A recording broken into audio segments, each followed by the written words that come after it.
Olá, expansivos, boa noite, sejam bem-vindos a mais um episódio do Expansivamente Podcast.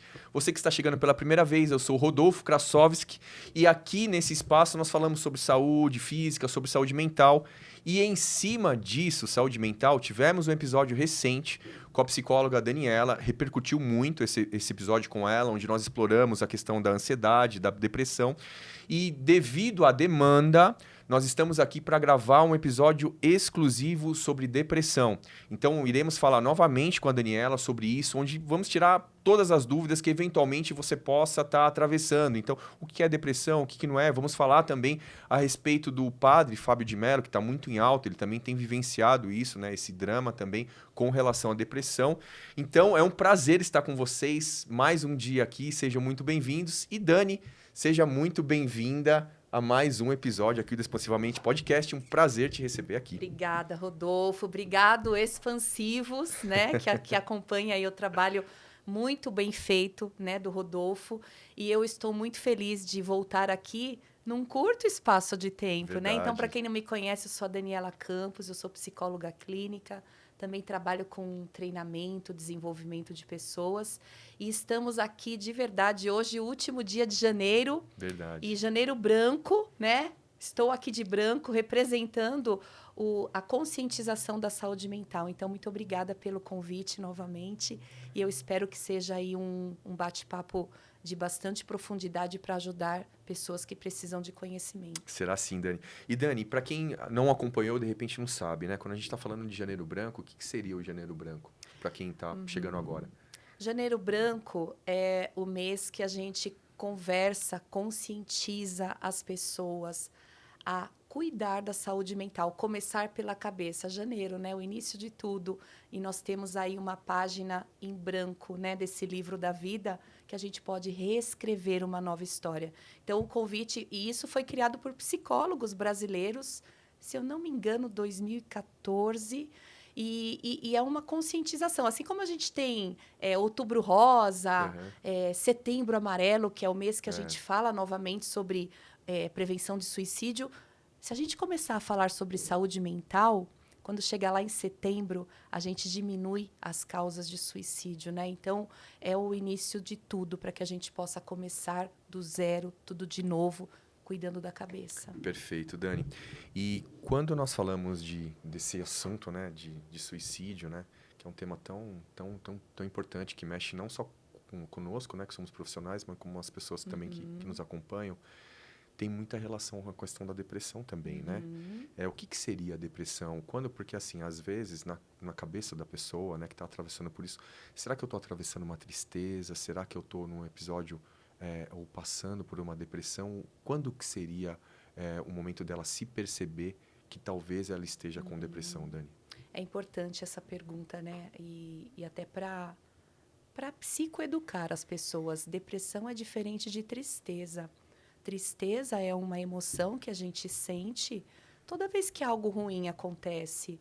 Uma perda de um emprego, uma separação, algumas questões hormonais. Muitas vezes a gente entra num quadro de tristeza. E é importante sentir tristeza, mas tristeza não é doença. E quando que a gente consegue diferenciar a tristeza da depressão? A depressão, sim, é uma tristeza que repercutiu e ela não passou, e ela continuou. Uma tristeza é comum você sentir durante o dia, passa algumas coisas, você se distrai, daqui a pouco você está bem. Às vezes perdura uma semana, 2. Gente, no máximo um mês não é legal perdurar. E pessoas que têm uma predisposição a ter até uma depressão, através da tristeza, começa a produzir aí a química no cérebro para baixar a serotonina e aí ela entra num quadro depressivo. Então, é importante você ficar triste, acolher a tristeza, viver a tristeza.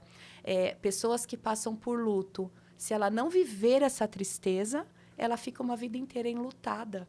E aí ela entra num quadro de depressão. Então, uma coisa não tem nada a ver com a outra, mas o excesso da tristeza puxa para um quadro de doença, que é uma depressão, entende? Perfeito.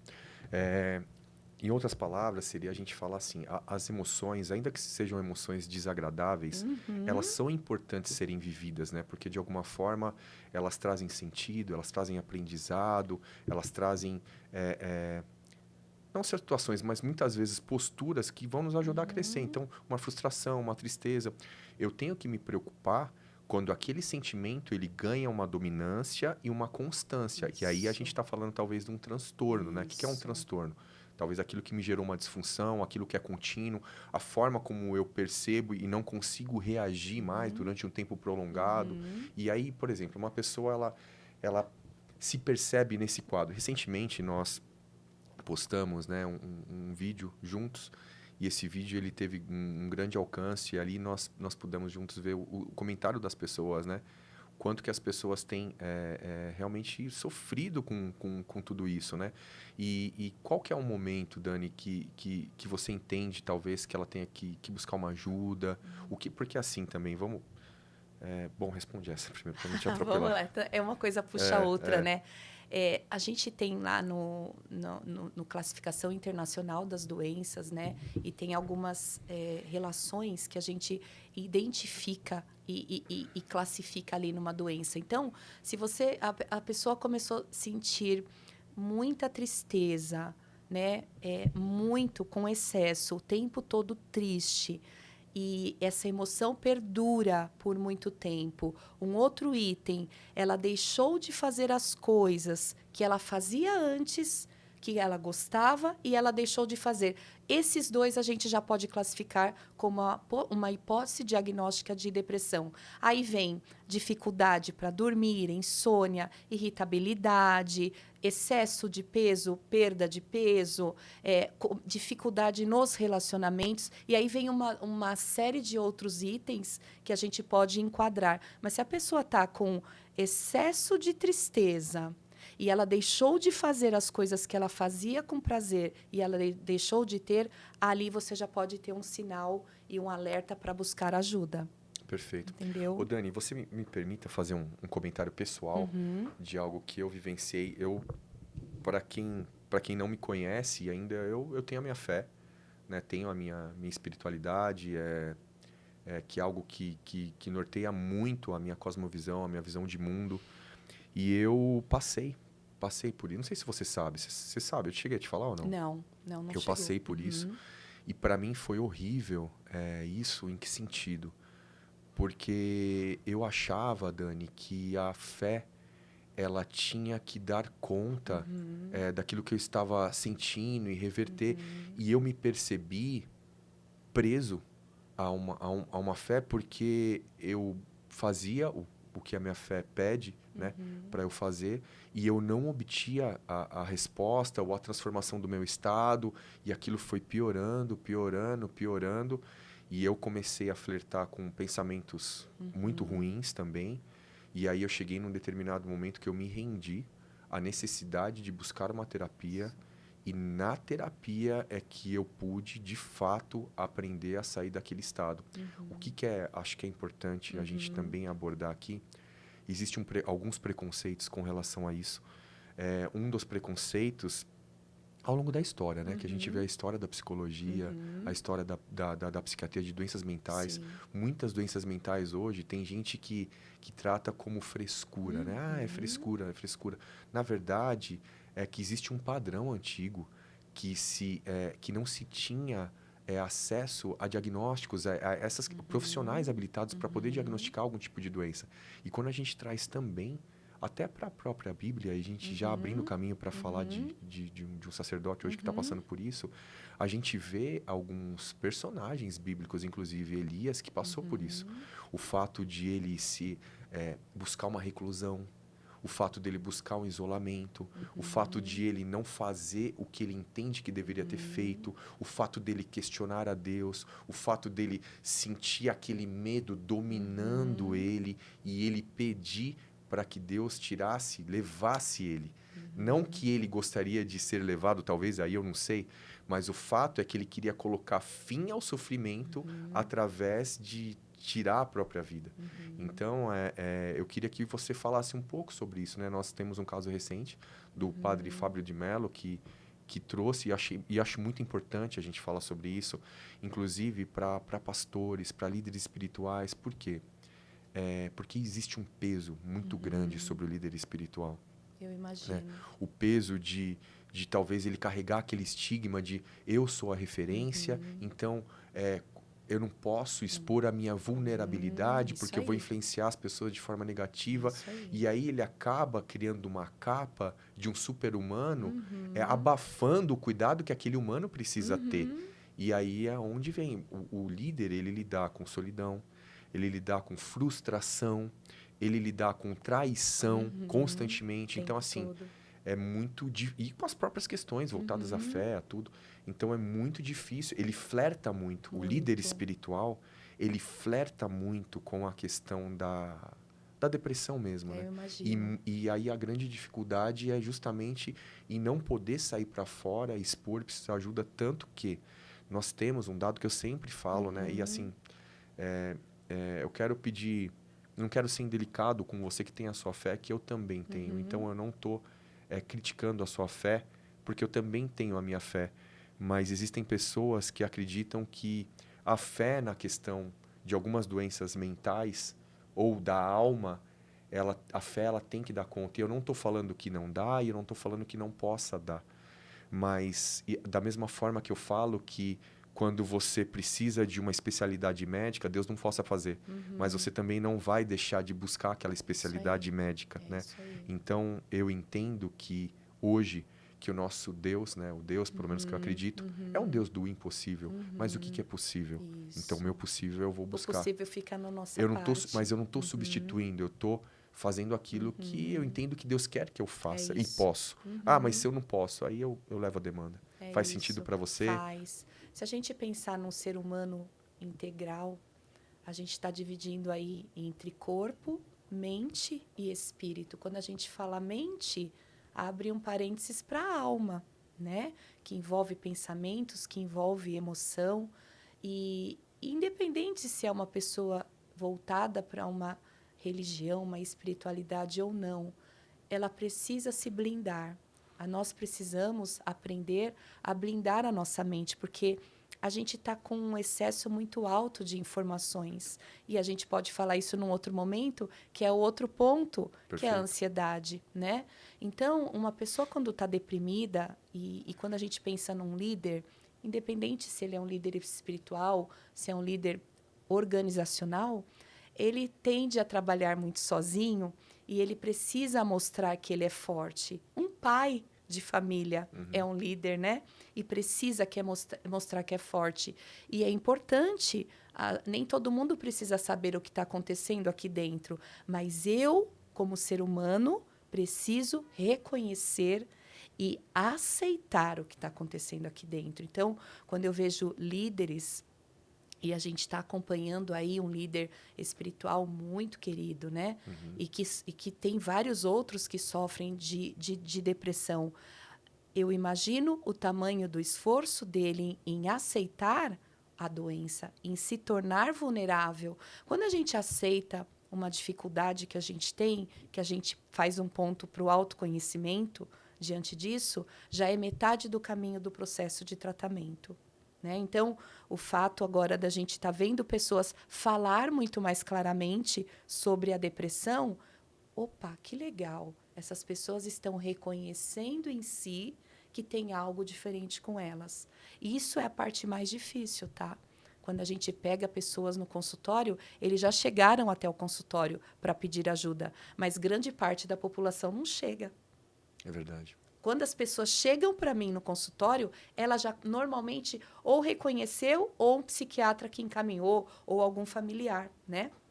Então, Rodolfo, eu entendo que a frente de tratamento, né, de possibilidade, 95% dos casos que eu já vi de depressão teve cura. É um mito se alguém dizer que depressão não tem cura. Tem pessoas que passam anos cuidando de um tratamento, né, acompanhando e fazendo, porque ela vai e volta. Tem uma questão hereditária por trás disso, mas ela tem cura se tiver um tratamento adequado. Então, quando a gente pensa num líder espiritual, é lógico que a fé vai ajudar muito, A gente entende isso na ciência hoje, Sim. mas ela precisa procurar ajuda e reconhecer. É reconhecer que tem o problema. É a parte mais desafiadora que eu vejo hoje das pessoas, mas isso já está começando a movimentar. Você reparou no quantas pessoas comentaram o nosso vídeo anterior, nosso trabalho? Muitas pessoas adoecidas, com pensamentos, com ideação suicida. Mas só o fato dela mencionar a dor dela ali Já é uma vitória. já é uma grande vitória. Né? E como as pessoas têm compaixão uma com as outras, que entre eles, nos comentários, né? Eu sou uma pessoa que eu gosto muito de ver os comentários, né, de algumas coisas, e um tendo compaixão com o outro. A gente está falando da empatia. Perfeito. Né? E quando a gente tem a empatia, a gente consegue não sentir a dor do outro, mas a gente pode imaginar o que ele está passando. E quando você fala dessa questão, né, de um ajudar o outro, uma grande dificuldade é complicado, né, Dani? Quando a gente fala de doença emocional, de doença da alma, né? Porque são duas coisas que são levadas em consideração. Primeiro, que cada ser humano ele é único. O que faz sentido para mim pode não fazer sentido para você, e aí vai.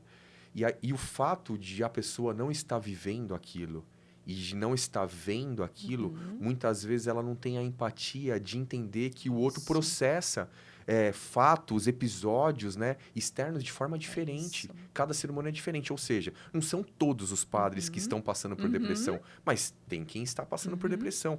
E aí a pessoa, muitas pessoas, elas banalizam. Ah, mas tem fama, mas tem... Como isso? Como se tivesse um remédio para isso. E às vezes, o quão importante, acho que é importante a gente falar aqui, o que acaba sendo desafiador, e foi para mim também, a gente passar por essa doença, por esse problema, e muitas vezes não ter a quem recorrer. Falar, poxa, se eu abrir para minha família, ou se eu abrir para isso, como que vão me interpretar, sendo que eu sou uma referência, sendo que eu sou uma referência de fé, como que eles vão... Acho que isso é importante a gente falar também, porque muitas vezes a família, quando a gente está falando aqui, não estamos falando só para a pessoa que eventualmente está passando por isso. Mas para a família, mas né? Principalmente para a família, as pessoas próximas, para que identifiquem e convertam esse preconceito em apoio. Em apoio. Né? A pessoa, o ser humano, a questão é que nós somos criados com padrões, né? Tudo tem que ter um padrão. Padrão. Então, assim, o padrão é isso. Se o outro não está padronizado, eu vou lá e eu ridicularizo, eu discrimino, eu não acolho, eu não aceito. Isso é muito errado. Sabe o que eu penso, Rodolfo? Me corrija se eu estiver errada, mas a depressão, ela é uma doença invisível. É uma doença da alma. Não aparece em nenhum exame. Perfeito. Doenças mentais não têm confirmação através de exames. E o fato de não ver, nós somos muito São Tomé, né? A gente precisa ver para crer. O fato de não ver, as pessoas acabam julgando de uma forma errada. Mas quem estuda sobre depressão e quem já viveu a depressão na pele, sabe do que a gente está falando. Né? Então, quem nunca viveu e quem nunca estudou, talvez tenha a falta da informação. Né? Então, eu espero que essas pessoas nem tenham essa doença, mas que ela busque informação sobre o que é um quadro depressivo, familiares. Como que eu cuido de uma... A gente está acometido de muitos jovens com quadro depressivo. E aí vai um recado para os pais, né? Busquem informação sobre o que é uma depressão, para que você possa ser um agente facilitador na vida do seu filho. Eu atendo uma pessoa, um adolescente no consultório, e eu direciono o que ele precisa fazer para ter uma melhora. O ambiente familiar afunda ele. Por quê? Porque as pessoas da família não têm a informação. E aí cabe a nós, né, profissionais da saúde, fazer um trabalho multidisciplinar, trazer a família para psicoeducar, porque senão não adianta. A gente faz um trabalho aqui, chega no ambiente social, chega na família, ele adoece de novo e ele não sai daquele lugar. A família, a gente pode falar que a família é a causa e o jovem na doença é o efeito. Exato. Então, é que os pais possam buscar conhecimento. A gente tem outros transtornos mentais, como esquizofrenia, como transtorno bipolar.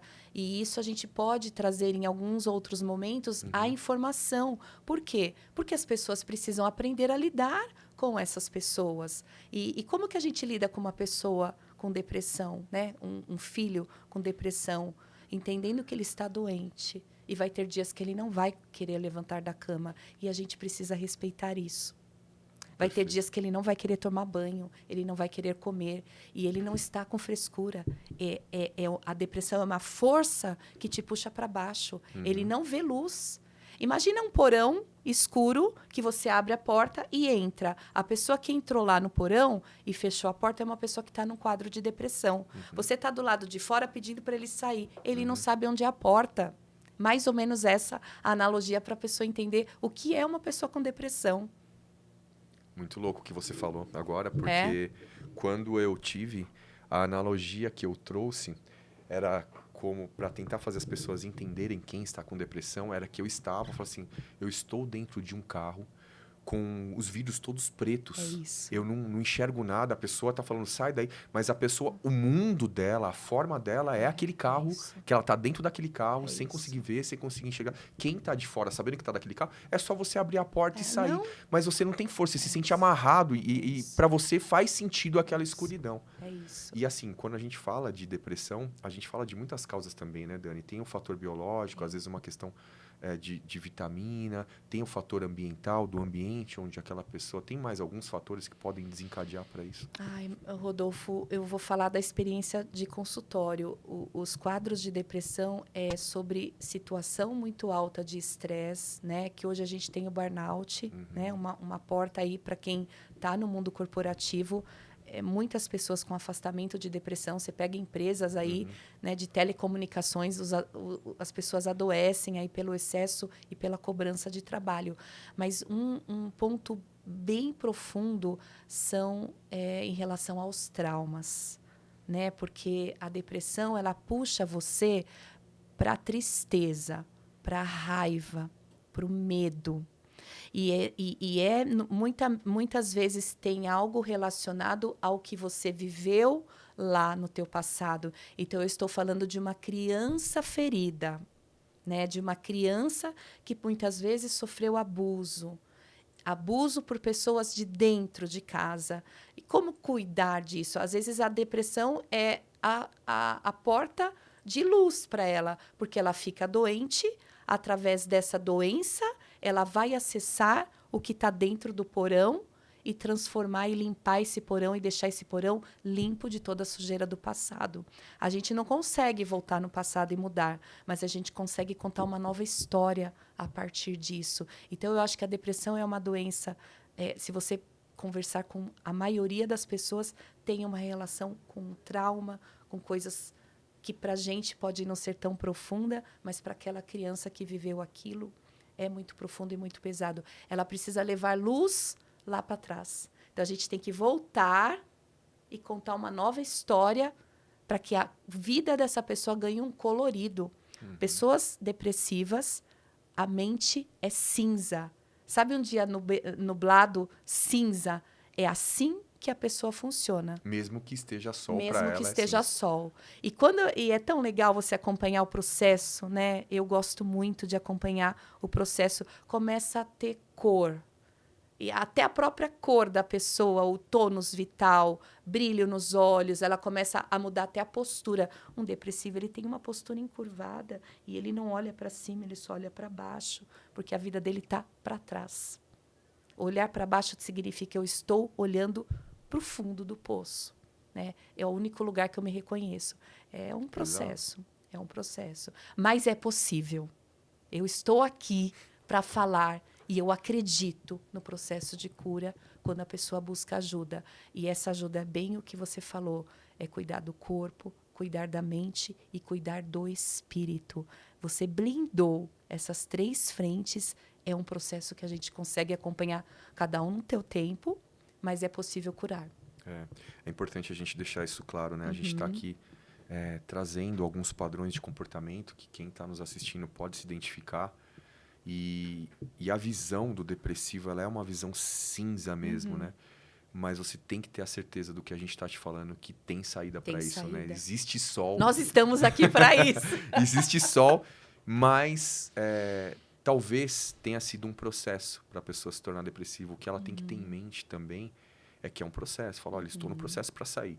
Estou no processo para sair. Não permita que da sua depressão se torne uma ansiedade para você querer sair rápido. Às vezes não vai ser rápido. Você vai mudar alguns padrões que você acabou criando, mas é possível sim sair da depressão, né, Dani?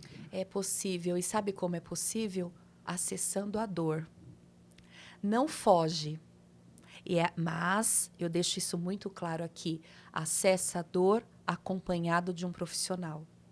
Por que muitas vezes as pessoas cometem até suicídio? Porque elas tentam acessar a dor sozinho, escondido, sem contar para ninguém, só que é uma dor muito profunda e ela não suporta aquela dor profunda sozinha e ela tira a própria vida para aliviar a dor.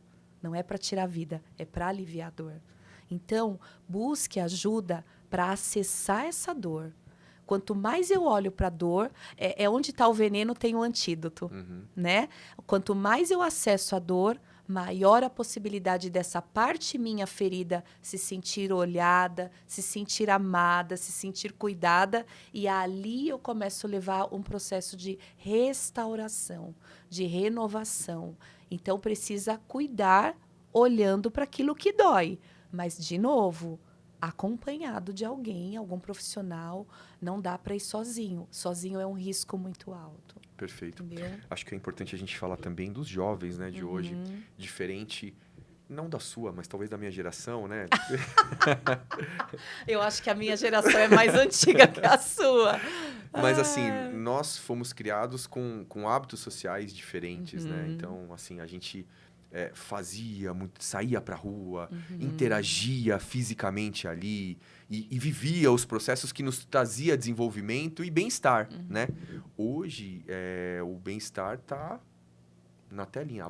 Bem-estar não, mas o comportamento jovem tá na tela. E qual é o problema do excesso de tela? É que você vai, o tempo todo, você vai jogando para você uma vida que você gostaria e não tem, gostaria e não tenho, gostaria e não tenho. A comparação, ela acaba sendo algo que vai jogando ali pro seu inconsciente. Olha, poxa, tá viajando. Poxa, eu tenho um relacionamento, eu não tenho.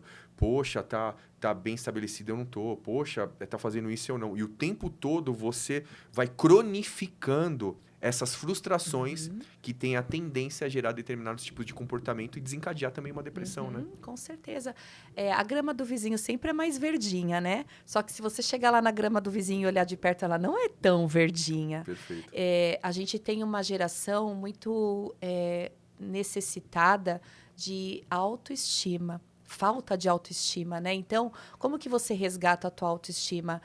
Criando e fortalecendo a tua própria identidade, quem é você. Você não é todo mundo, eu falo isso para os jovens.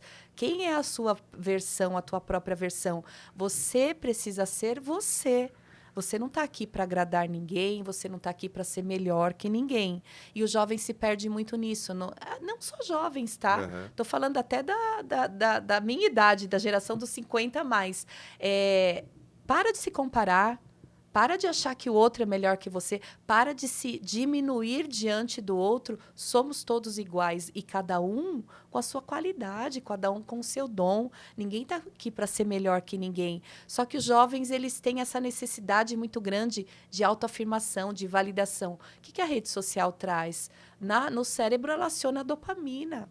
Então, quanto mais seguidor eu tiver, mais like eu tiver, mais reconhecimento eu tenho, mais viciado eu fico nisso. É por isso que a gente tem jovens adoecidos com um quadro de depressão que não consegue ficar longe do celular. Perfeito. Entende?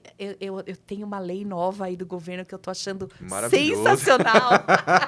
Eles estão muito bravos, os jovens. As escolas estão terminantemente proibidas de deixar os alunos entrarem com o celular na sala de aula. Ó, top! Vitória! Isso, vitória! Por quê? Porque aí, a partir disso, o que eles tiveram que começar? Rodolfo, eles tiveram que começar a conversar. Quem é você? Eu só te conhecia no grupo do WhatsApp. É sobre isso? Não, mas quem é você? Eu te Você é do sigo lá. fulano. E acabou a graça. Esse primeiro ano foi a confirmação e os pais estão assim, ó, que bom. Não podem entrar com o celular, tem que desligar e deixar dentro da bolsa. Eles estão passando por uma crise de abstinência. Dor de cabeça, mau humor, irritabilidade, insônia, porque a gente está tirando a droga da mão. É isso. É isso. Então, eu achei sensacional. Eu acho que isso pode ter até para adultos, né? Quando tiver num convívio social, de deixar o celular numa caixinha, porque a gente pode conversar. Senão, a gente não conversa. Me fale se tem algo. Vai numa praça de alimentação e olha o pessoal como socializa. Cada um conversando no teu celular, na mesma mesa. Para! Não dá assim. Vai adoecer. É um caminho para a doença. É verdade, né? Você é da época do caderno de enquete? Sou. Quando a gente queria saber da vida de alguém, a gente tinha o caderninho de enquete. Eu sugeri isso para uma paciente. Volta um pouquinho, pega o caderninho de enquete e passa lá para você saber qual é a cor preferida, qual é o filme preferido. Conversando, né? Através de uma ferramenta que é muito boa, mas não pode dominar a nossa vida o tempo todo. Né? Tem que reduzir E a questão o uso. é tão estratégico, isso tão danoso, que na rede social, né? Quando a gente fala de rede social, existe até filtros, né? E a gente usa também. Ah, sim. A gente usa também. Mas existe até filtros para você poder ali se sentir mais aceito, se sentir mais validado socialmente, Isso aí, né? é isso. É uma falta de autoestima. E a autoestima, ela pega 3 frentes. A autoestima, a autoimagem e a autoconfiança. É tudo que eu preciso ter para ter inteligência emocional. Se eu não tiver isso bem cultivado dentro de mim, eu vou para o mundo corporativo, eu vou trabalhar como um empresário, eu não tenho força para sustentar o meu trabalho, o meu posicionamento, porque eu não confio em quem eu sou. Eu preciso resgatar a autoestima, não é? Autoestima não é modinha, é real. Estou falando da ciência, da psicologia. E como eu resgato a autoestima? Buscando o que eu tenho de bom. Não fortalecendo o que eu tenho de ruim, o que eu tenho de bom. Quanto mais eu tiver autoestima, mais segura eu tô para fazer um processo seletivo, para enfrentar um desafio novo. Eu preciso confiar em mim, mas eu terceirizo isso para o outro. Minha amiga é mais bonita, eu confio mais no que o outro me fala, eu preciso tomar decisão, eu preciso perguntar para pessoas para eu decidir. Não, é comigo. Rodolfo, tudo que a gente tem já está dentro da gente. Tem o nosso kit de ferramenta, né? Tudo. Eu falo, né? Eu uso uma metáfora da pirâmide. E dentro dessa pirâmide tem várias pedrinhas preciosas que já está lá. Eu só preciso acessar esse recurso. Eu busco fora. Eu busco com um amigo. Eu busco numa rede social. Eu não vou encontrar nada fora. Está dentro. Perfeito. Por isso que é importante o autoconhecimento. Perfeito. Eu queria deixar um recadinho aqui para os pais, né? Que muitas vezes não tem a paciência, o cobra do filho também excessivamente, se esquecendo que um dia já foi filho também, né? Às vezes, você sabe que eu vou fazer uma meia-culpa, às vezes eu fico, né? Me percebo, né? A gente como pai carrega a preocupação de subir a régua do filho, de disciplinar e tal. E aí, quando eu me comparo na idade, eu falei, gente, quem que eu era na idade dela?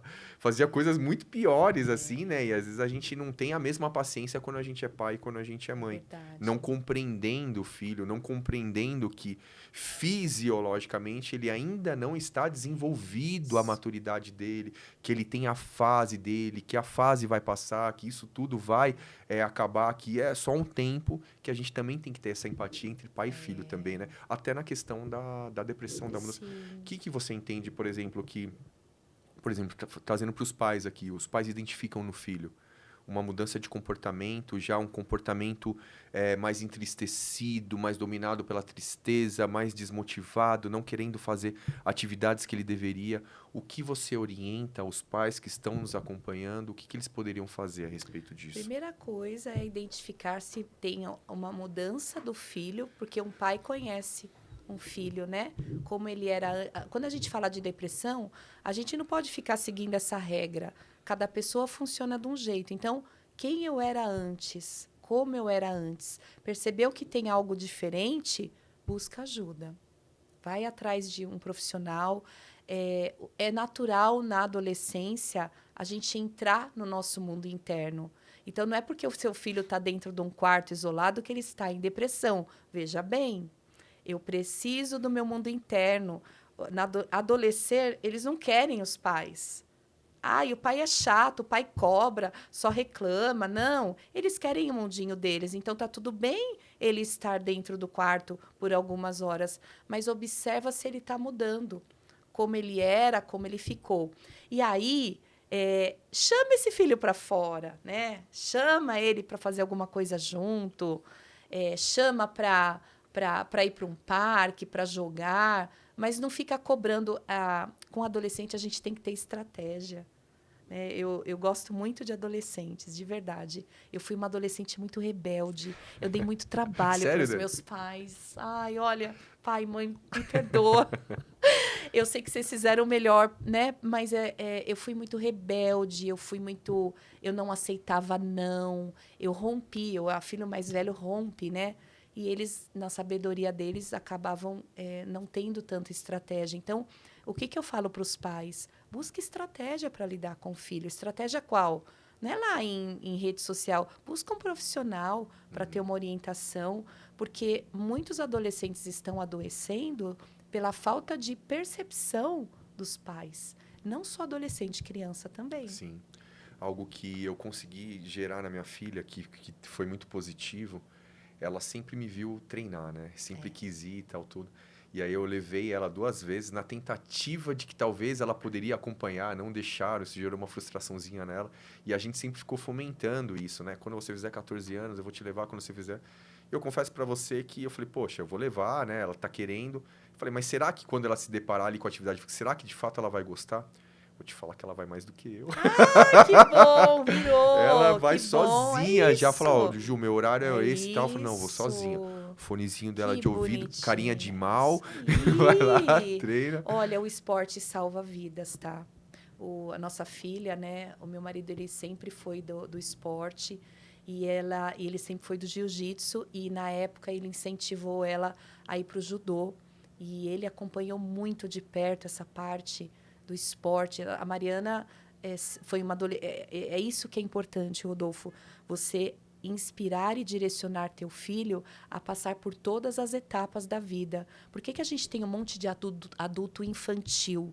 Um monte de homens imaturos? Porque eles pularam etapas. Muitas vezes o pai reprimiu muito a fase do adolescer, que é ir para o mundo e fazer... Adolescente não avalia no cérebro as consequências. Só sente. Só sente. Vamos lá e vai. E o pai precisa ir botando freio.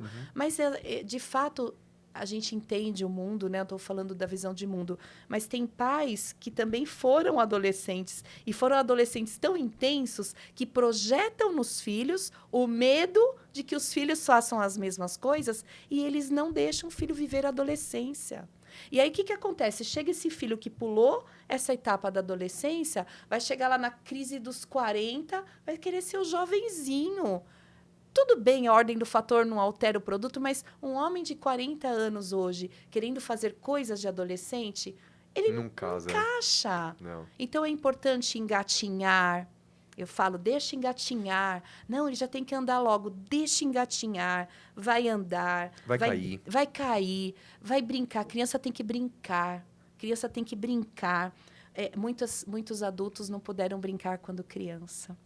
Tiveram que trabalhar cedo. Depois ele vai adolescer, vai fazer as cacas da vida, vai direcionar para depois se tornar um adulto. Então, permita que o seu filho viva a fase que ele precisa viver. É difícil a gente cobrar muita responsabilidade de um adolescente onde a membrana do cérebro dele não está pronta para a ação de consequência. Nós precisamos ensinar, mas eles não sentem isso. Então, não dá para pular a etapa. Essa que é a mensagem, né? Perfeito. Pessoal, o papo está muito bom, né? Dá vontade de não parar mais de ouvir, de falar. É um tema tão atual, né? Tão vivo nas nossas rotinas. Mas eu quero tirar aqui um pedacinho para falar dos nossos patrocinadores. Eu queria chamar o vídeo. Produção, tá fácil o vídeo aí? Então, vamos lá.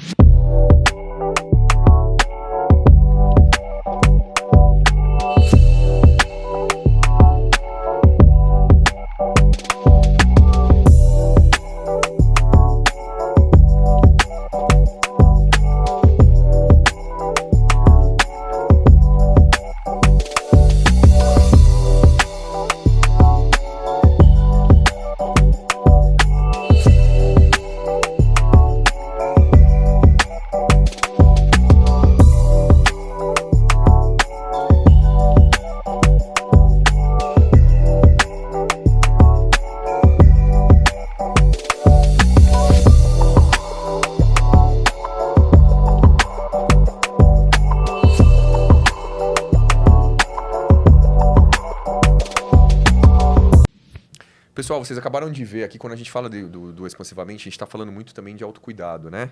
Quando a gente fala de autocuidado, a gente fala do cuidado do telhado, a mulherada cuidar ali das unhas, da pele, do cabelo. Então, o nosso patrocinador que tem acreditado no nosso trabalho, quero mandar um abraço para eles, em especial para o João, que cuida de mim ali na Gate 4. Gate 4 fica ali no Espaço Cerâmica, em São Caetano. Então, muito obrigado ali por essa parceria. Bom, eu sempre trago aqui para vocês que muitas pessoas vão lá com essa questão. Então, Júlio Balestin, Renato Cariani, são muitas pessoas famosas que vão lá. Então, ali é um lugar onde você vai ser extremamente bem tratado. Pô, se eu quero conhecer, quero mudar de repente meu visual, sou homem, quero mudar ali meu cabelo, procura o João ali, ele vai ver mais ou menos o tipo de cabelo, o seu tipo de perfil de personalidade, ele vai preparar aquilo que é melhor para você. Então, Gate Fora ali no Espaço Cerâmica, bem pertinho, do lado ali da Pets, não tem como errar. Um abraço, pessoal. Vamos voltar adolescentes, né? Dos jovens que têm sofrido, padecido também com a questão da depressão, e a gente tem que deixar claro aqui, você que está com depressão, eu sei que você se encontra dentro desse porão, dentro desse carro, a sua visão é essa, e às vezes você recebe, muitas vezes, uma palavra de esperança, e talvez você tenha dificuldade. Aqui estão duas pessoas para falar para você que sim, tem saída, sim, tem solução, sim, a qualidade de vida, a sua autonomia, ela é resgatável, sim. Muitas vezes você vai ter que esperar esse processo, mas tem esperança, né, Dani? Tem esperança sim. Eu acredito muito nisso. Eu diria para você que está assistindo, né, que está passando por isso, resgata a essência mais profunda que está dentro de você, que é a tua identidade, quem é você, né? Se chame pelo nome, diga quem é você, né? É tão importante a gente saber quem a gente é, resgatar essa identidade, essa autonomia, né? Você está aqui porque você tem um propósito maior. Ninguém está aqui à toa. Qual o sentido da vida? Nós temos um propósito e as pessoas adoecem de depressão por falta de propósito. E o que é propósito? É você encontrar prazer em ajudar não só a tua própria vida, mas você perceber que você está ajudando outras vidas.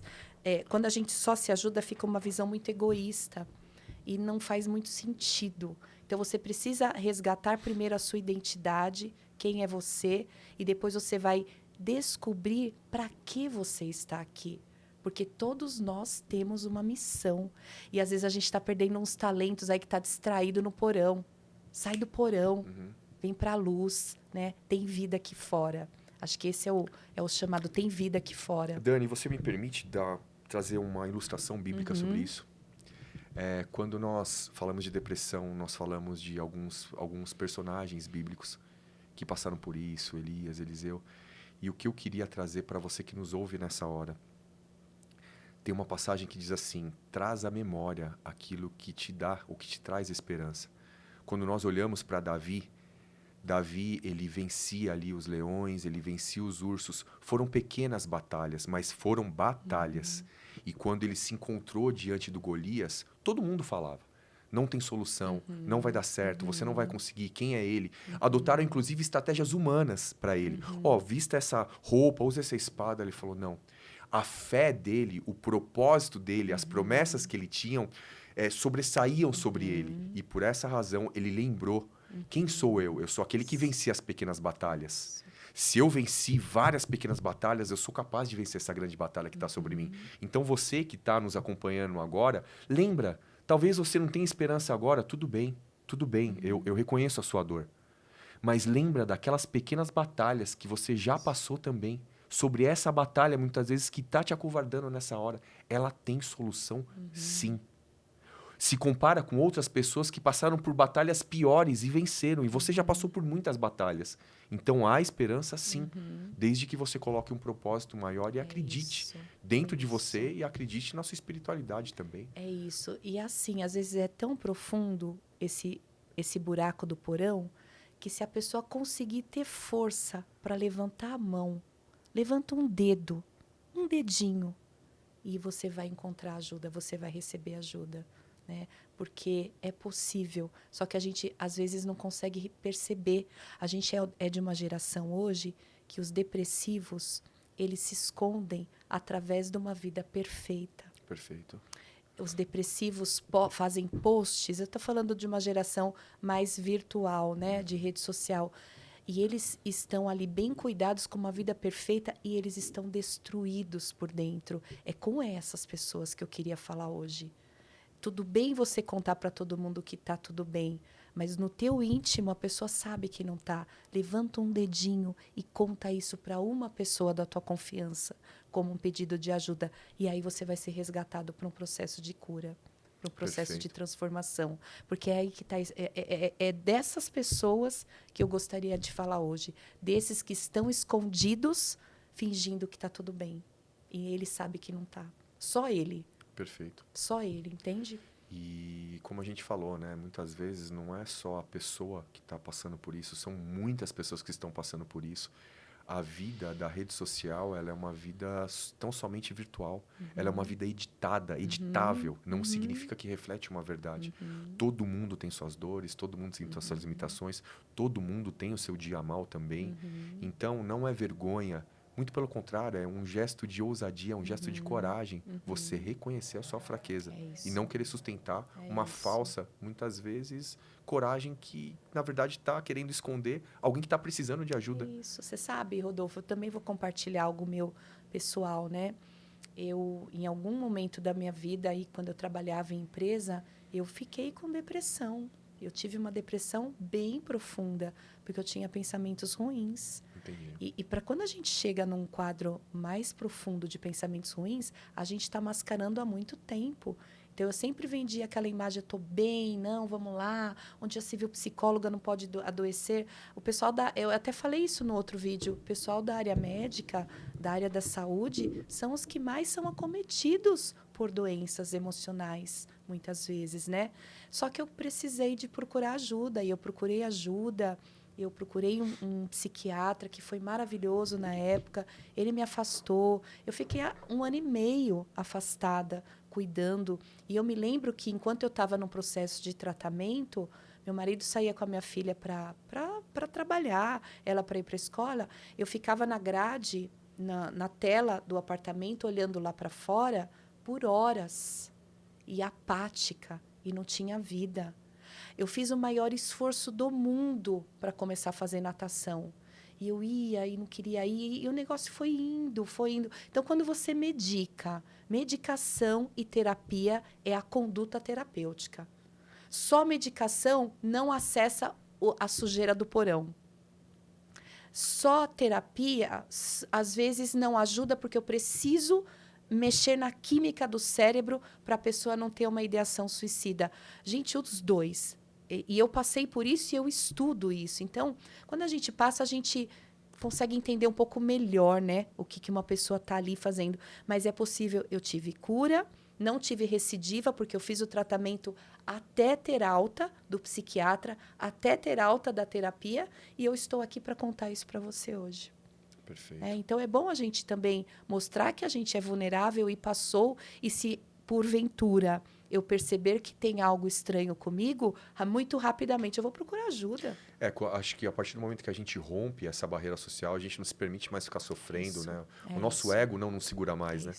Porque eu acho que nesse ponto a gente se alinha muito, porque da mesma forma como eu estava apegado a uma função eclesiástica, tal, onde já se viu, tal, tudo, você estava apegada à sua profissão, né? Onde já se viu expormos as nossas vulnerabilidades. Hoje, perceber, não, aqui, ó, tô zoado, opa. Ajuda. Quero cura. Isso. É tão bom a gente não ter vergonha, né? Total. Poxa, gente, qual o problema de estar doente, de não estar bem e de pedir ajuda? Eu realmente hoje tenho tido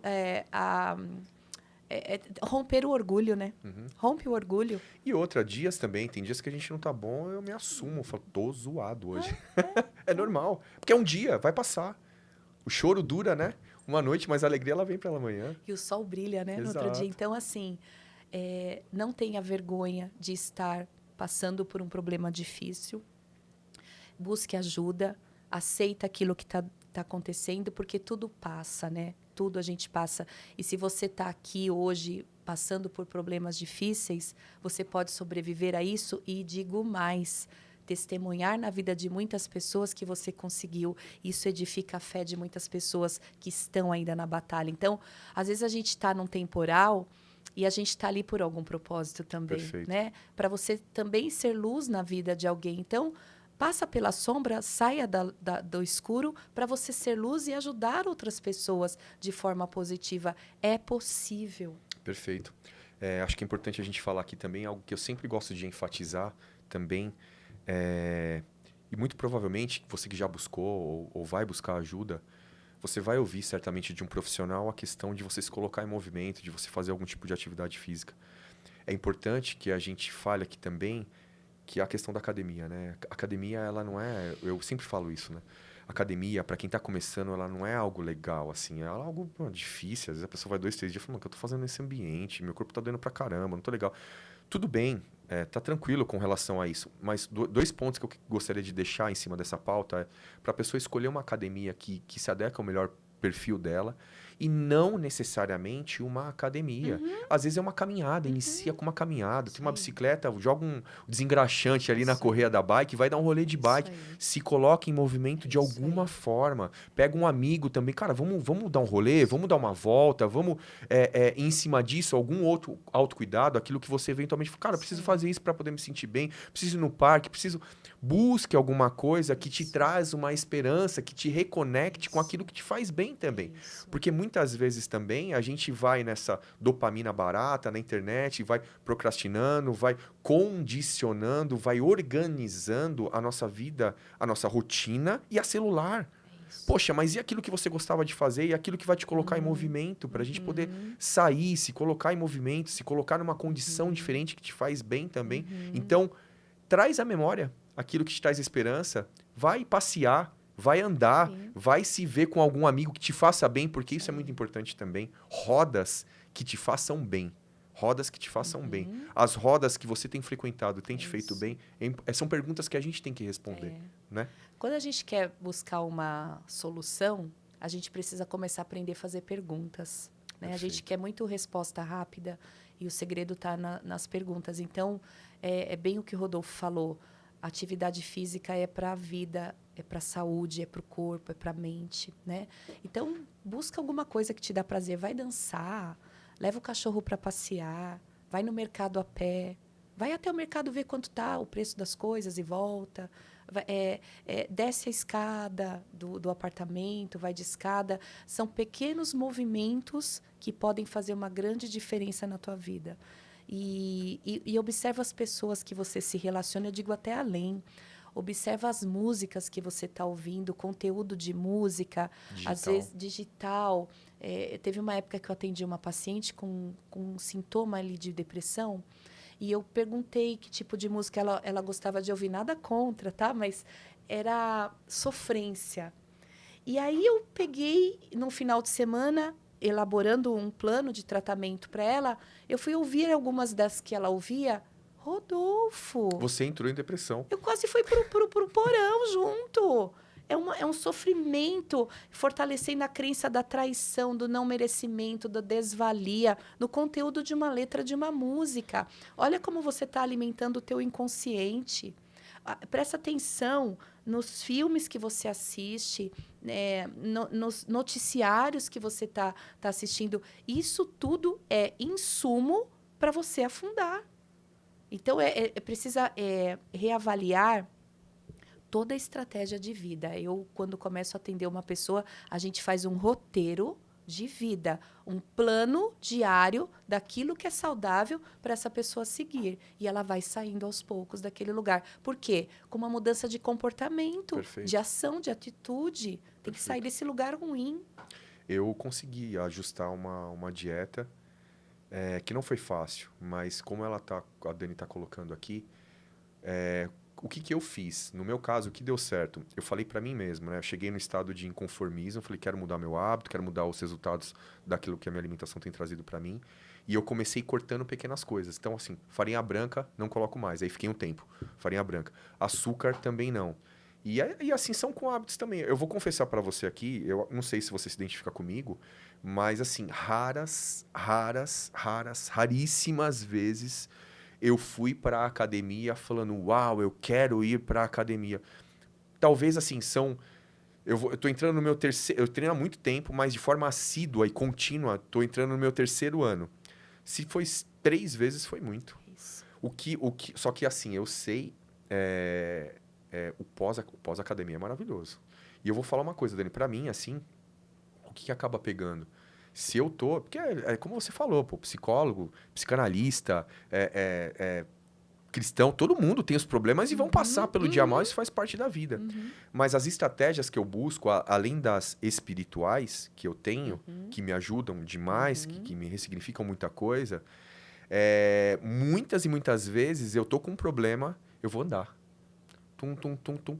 Andando na volta, ou treinar, eu dou ressignificado ao meu problema. Legal. Não, eu não excluo ele da minha vida, mas a resposta que eu dou para ele, muitas vezes depois de um treino, é uma resposta mais sensata, é uma Legal. opinião mais coerente, Legal. é uma abordagem mais correta sobre uma demanda, sobre uma situação. Porque é isso, né, que a atividade Legal. física faz, ela dá aquela regular. O pós-treino é maravilhoso, né? É, A gente não quer ir, mas o pós... Eu confesso que eu me identifico com isso também. É uma batalha interna de anos para fazer atividade física e hoje eu vou, mas eu não vou felizona. Eu Uau, vou quero ir. porque a gente não levanta para trabalhar, Uhum. a gente não levanta para pagar uma conta, não levanta para fazer um mercado, para limpar a casa, e para academia é o mesmo compromisso, faz parte da minha rotina. Eu não coloco nenhum paciente naquele horário da minha agenda, porque aquele horário é meu. Isso é regra zero para mim. Perfeito. É prioridade zero, não é nenhum. Mas eu não vou feliz, tá? Não vou feliz para treinar. Mas aí que eu faço? Eu posto uma foto. É para mim aquela foto, não é só para vocês, né? Para eu ver que eu tô cumprindo ali o compromisso comigo.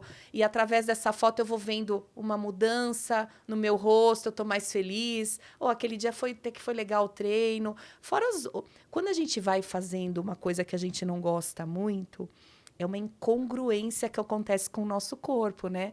Porque o corpo vai me sabotando. É dor de cotovelo, dor no pé, dor no joelho. E aí o professor da academia fala, vem com dor. E a gente faz uma adaptação.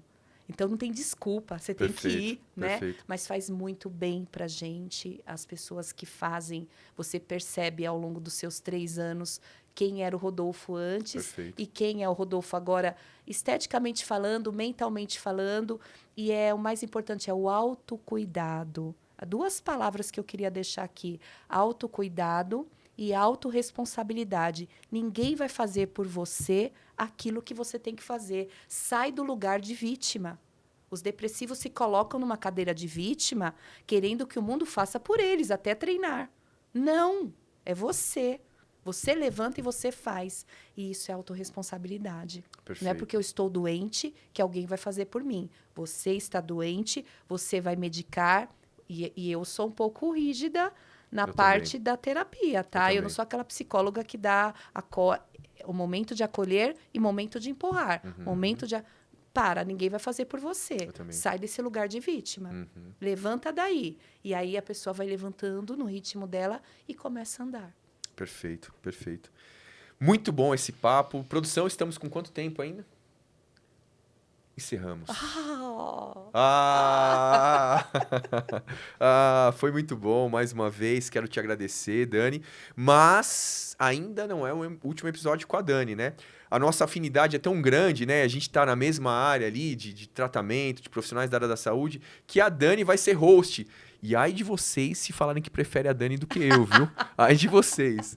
Então, teremos aí um próximo episódio com a Dani, que vai ser host. Dani, obrigado pela sua presença. Eu que Quem quiser te encontrar, pode falar para essa câmera, como faz para te achar. Obrigada pela presença, obrigada por você escutar essa mensagem que a gente tem para você, né? Então, peça ajuda, a gente está aqui para te ajudar. E me encontre em redes sociais, Psico Dani Campos no Instagram.